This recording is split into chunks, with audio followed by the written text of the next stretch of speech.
welcome back. It is Blueies and Shoeies, Big Pooch here to walk you through last weekend's Six Nations and preview the last weekend of this year's Six Nations. We'll touch certainly on the El Clasico for 50 to 60 minutes. It was certainly that. The French eventually prevailing over the Fighting Irish. The game certainly lived up to the hype over those 50 to 60 minutes before the French eventually steamrolled the Irish. But we'll quickly touch on the other two games before deep diving into that big game at the weekend. The Scots expectedly got off to a good start. Blake Kinghorn, I thought we saw the best of him in the Six Nations. Really showed off why he plays in a sort of Harlem Globetrotters French club Toulouse team. I mean, that team's got skill, talent, power everywhere, and to make that team is like making an international rugby team. At 15, I thought he was absolute class, so we saw the best of him. I thought he's been just a touch underwhelming thus far, but certainly was able to showcase his skills. How about that Welsh try, Murray to Faletau? How was that called back? I didn't even know that rule. What, you're not allowed to jump over a tackle? I mean, the guy must be 5'5", jumped over someone, bounced someone, handed it off. I mean, what a try that would have been for Toby Faletau in the end, with all the dirty work and all the skill and talent provided by Murray, the fullback. 35-8, the Scots were up to then sink to 35-29. Again, another reflection, I think, why it's probably just about time to move on from Gregor Townsend, a guy that I've got massive respect for. But I think a new voice in the change room. They tend to underperform the Scots against the smaller teams. They should be blowing away. And then against the big teams, while there's been some big results and they have had the woodle over the English and the Aussies, for instance, over the last 5 or 6 years, just lack those big wins against maybe a Springboks, maybe the French, just the odd victory every now and then for a golden generation. Like I say, I think just a new voice in the room would certainly help. And on to the English and the Azzurri, the Italians. I mean, again, a little bit of what we expected. The English ultimately having too much power for the Italians to eventually contain.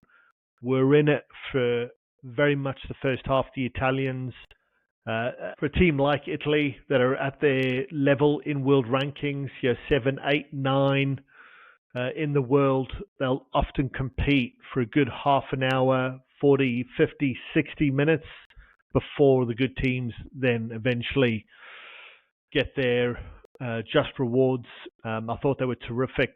Ange Capuzzo, we've seen his boyish charm mixed in with his unbelievable talent. I mean, the guy is a beauty to watch, mixed in with Minicello. The guy's definitely up there with the best in the world. Absolutely no doubt in my eyes. He's half loose forward. I mean, the work that he did at the breakdown, the opening 15, 20 minutes to his absolute ferocious hit-ups. I mean, the man is an absolute classy player, and one that is certainly up there with one of the best on the planet at his position. Minicello, the combination with Brex, really exciting. I think it's just very similar to the Scots. Just a little bit undersized up front. I think that just cost the Italians a little bit. But credit to England for getting the job done. Still in it with a chance to win it. Big miss, Ollie Lawrence. He'll be a big loss for England. I'm not sure what the results look like for him long term. But the real power in the centres for England, the man who's ultimately taken over that Manu Tuilagi role of the big brute force. He's got a little bit of skill. Ollie Lawrence is certainly a very strong centre. I'm not sure what the outcome looks for him, but that might have been the slight dampener on England's win at the weekend. Right, moving forward to the game that was. I'll hopefully be able to articulate my notes that I've jotted down while the game was going on. Certainly the first 15-odd minutes was all Ireland. Unbelievable, the speed and pace at which they were operating at. France couldn't get a sniff of the ball. It was unbelievable to have that much possession, that much territory, and walk away with nothing.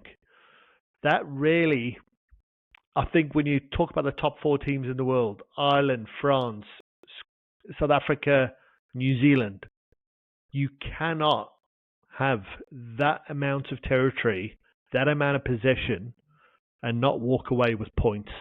And when I say points, 3 points would be still nowhere near enough. I know Pendergast missed the first kick, but really 3 points was still underwhelming for all that territory being held up over the line. So many great chances Ireland had of getting, 1 or 2 scores ahead there. And I think ultimately that will lead me to my big winner of this weekend, and that was the French defence. Vaughan Edwards, the world famous rugby league Welshman, the guy that was instrumental with Warren Gatland in the Welsh golden era of Six Nations, the defence coach for France, an unbelievable character, God, a hard-nosed northerner. He was certainly probably he was the man of the match, albeit he wasn't on the pitch. The ability for the French to dig deep and withstand that Irish onslaught in the first 15 minutes was unbelievable. Caelan Doris, for the first 30 minutes, he must have touched the ball 30, 40, 50 times, it felt like. He was everywhere. Man, receiving, running it up, at the breakdown, unbelievable. Mo Fofana, for the French rather, the centre. I mean, he seemed to put in 4 or 5 absolute monster hits in those first 15 minutes. He was flying everywhere. What a game that was. The skill and execution across that first half by both teams was something to behold. It was certainly some of the best rugby that I've seen since the World Cup. The McCarthy yellow card was cynical, stupid, and naive, really, for a guy who I know plays on the edge. He brings that sort of X factor and a bit of grit, bit of grime to the Irish forward pack. That was cynical and stupid, really, when you consider that Ireland had 2 or 3 yellow cards over the course of the game. For 30 minutes to contain a hugely powerful French pack with 7-1 bench split, you're giving away yellow cards is cynical, especially one so trivial and so stupid. What it ultimately does, it's energy sapping. It's not often the points that are scored while that player is off, albeit a try was scored. It's often once the player comes back on, you're coming on to support players that have been working extra to cover for your mistake. Big point in the first half will no doubt be the injury sustained to Antoine Dupont. He was looking sensational. He was just starting to get into his rhythm. He had that long sort of 20-meter back pass out the back of his hands, which was unbelievable to see. The French were just starting to get some ascendancy there. And then the clear out. I've seen their boys on SA Rugby sort of claim to be that was cynical. I totally disagree. This is the point I thought Angus Gardner had his best point in the game, where he was able to articulate to a frustrated Gregory Eldred, this is just a rugby incident. It happens. Big boys running at full speed. These kind of things happen. I don't think there was anything cynical. But on Angus Gardner, I thought he was very short-tempered with Caelan Doris. There was only 2 or 3 instances Caelan Doris seemed to approach him, and he seemed to be very short-tempered with him, not willing to discuss or have any engagement with him. He is the captain. That's the one player from a team you should be willing to engage with. And then equally with the French, on that incident, fair enough, I agree with your deduction on the situation that occurred, but equally seemed to sort of push Dupont off the pitch. I mean, I didn't think he really gave Dupont enough time to be assessed and see whether he could make it. Now, once he got up, I think he quickly realised he wasn't going to be able to continue. But I thought that was kind of, again, I wouldn't say short-tempered, but really poor manners there. The guy's really taken a big hit. You should allow him to find his feet, and for that treatment to still occur, at least for another minute or so. The game could continue. I think ultimately for me that was really poorly handled by Angus Gardner. He didn't seem to want to engage with any of the captains on either side, and I thought in particular was really short-tempered with Caelan Doris. Just got in my notes here, the skill, the speed, the courage, the brilliance, the counter punches, in terms of turnovers and ability to win ball back, and the execution of skill set at the speed that both these teams are playing at was something to behold. I absolutely love that first half. The Irish certainly would have been begrudgingly going in down, albeit Prendergast with a really good kick at the end of that first half, sort of getting them back into the game, as it were. Comes to the second half, we see two sides of the coin really quickly in that first 5 or 10 minutes. Certainly the first 5 minutes in particular.